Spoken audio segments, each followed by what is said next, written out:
Michael Berge with Digiday back on the tail end of day one of Possible. And we have with us this afternoon Shelly Palmer, noted technologist and tech guru, evangelist. How do I describe your words. You? What's that?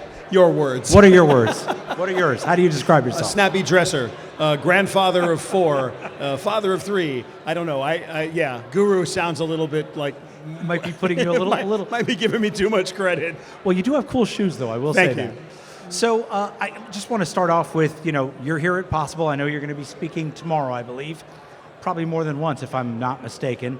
What do you need the audience to know? And is there anything that you get out of this yourself in terms of what you're looking to learn? Well, first and foremost, the event itself is becoming a gravity well for great marketers and really smart people who are caring about marketing. And so what you get out of the Possible conference is what you put into it, but mostly you get to meet some of the best people in the business. And we'll see everybody in Cannes, and you see everybody at CES, but it's different here because this is a show by marketers for marketers, so it's an extraordinary event. I know it's only the second year, but it feels like a long-term must-attend established event already, and I think that's give credit to Christian and to Greg Stewart and the MMA and all those who put it together. It's become an extraordinary event in just 2 years.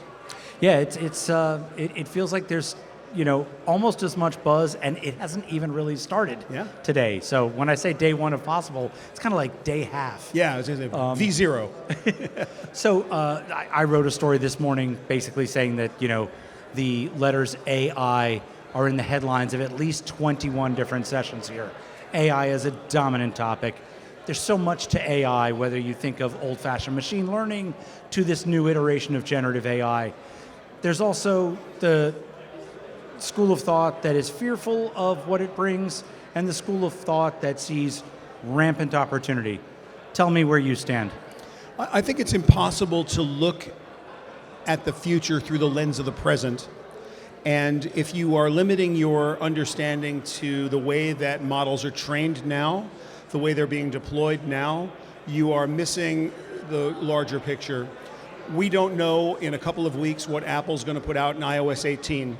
We don't know how that will be a local model in your phone. You've got 1 billion phones out there. The most affluent people in the world have them. What's that going to look like? You'll give it your private information. There's no large language model that has access to any private data. You have to go and build those databases separately, whether you're using retrieval augmented generation in a RAG database, or you're going to fine-tune a database around a large language model, or you're going to use transfer learning. All of those techniques are dependent or are specific to the way large language models are deployed now. Yeah. That's not necessarily the future. In fact, I can guarantee you it's not the future. We're living on the exponential. And so what one could fear is what one could also be inspired by. It's the same exact emotion. It's just two sides of that coin, because everything that will be possible for good will be possible for bad. But thinking about it as a marketer, the simplest thing you can do, the best thing you can do is take away all the jargon. Just lose the jargon right now. Yep. Think of it as hard to do in this industry. Because everyone wants to sound smart. But just because you have a label for something doesn't mean you understand it. So stop using the labels. You can think about this as super automation. Yeah. Anything that can be automated will be automated, no matter what you think that is. If it is a cognitive, non-repetitive function that can be taught in a method, first do this, then do this, make this decision, do that, it will be automated. And the other thing you need to think about is something even kind of more general, and even maybe it's less obvious.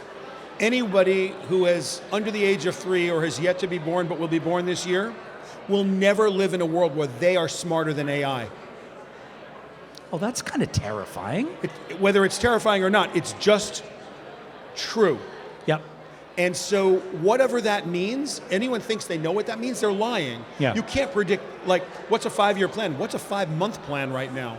Because the tools that we're working with, we'll model out a stack, we'll be deep in it, and a white paper will come out, and 2 days later something new will come out, and it's like, wow, this is now half the price, this is now twice as fast, this is now not what we thought it was, it's more capable of doing things we didn't expect it to do.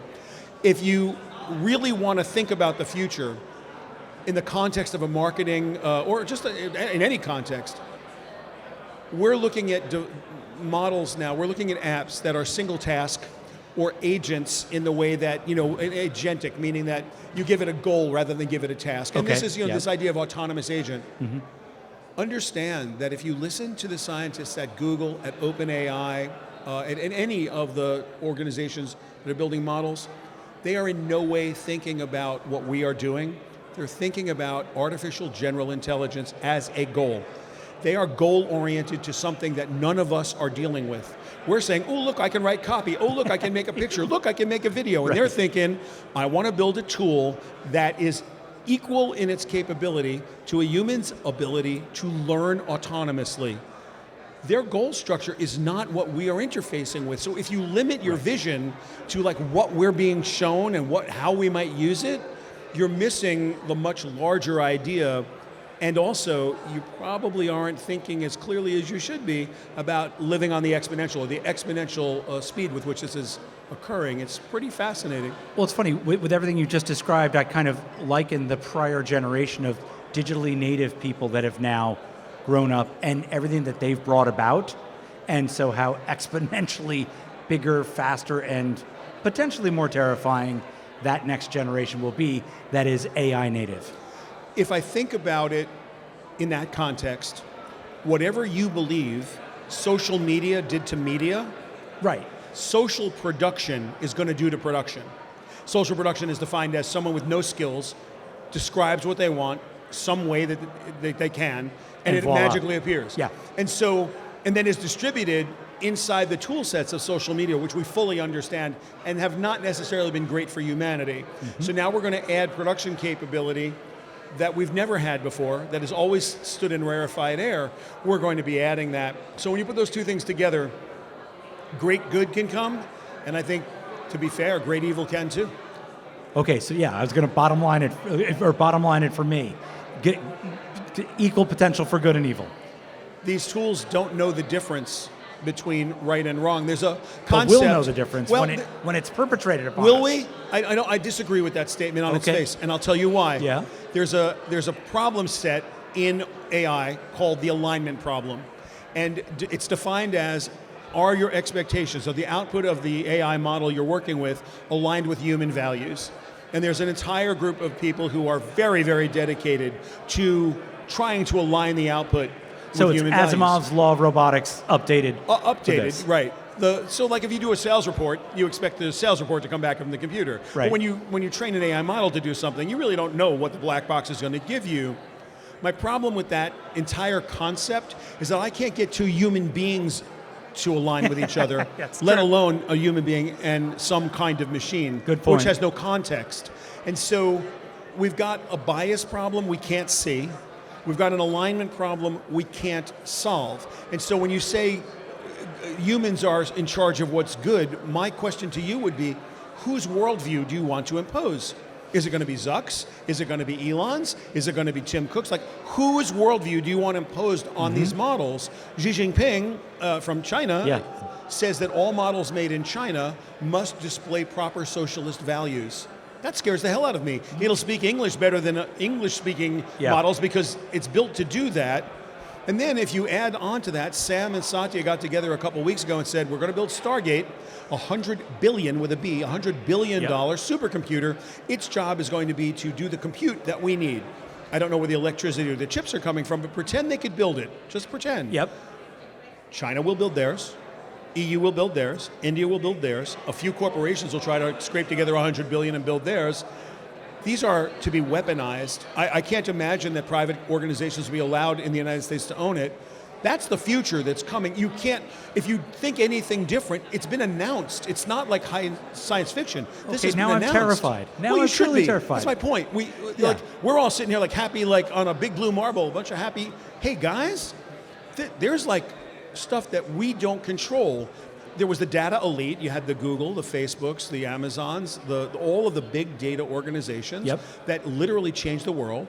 And now you're going to see another bifurcation because the AI elite are going to make the disparity between the haves and have-nots something we've not yet ever experienced and probably won't recognize when it happens because as very few people can tell you what Facebook or Amazon or Google or Apple do with your data, how many people are going to be able to tell you what the AI elite are doing with their AI? That's the future, if you're asking. Whew.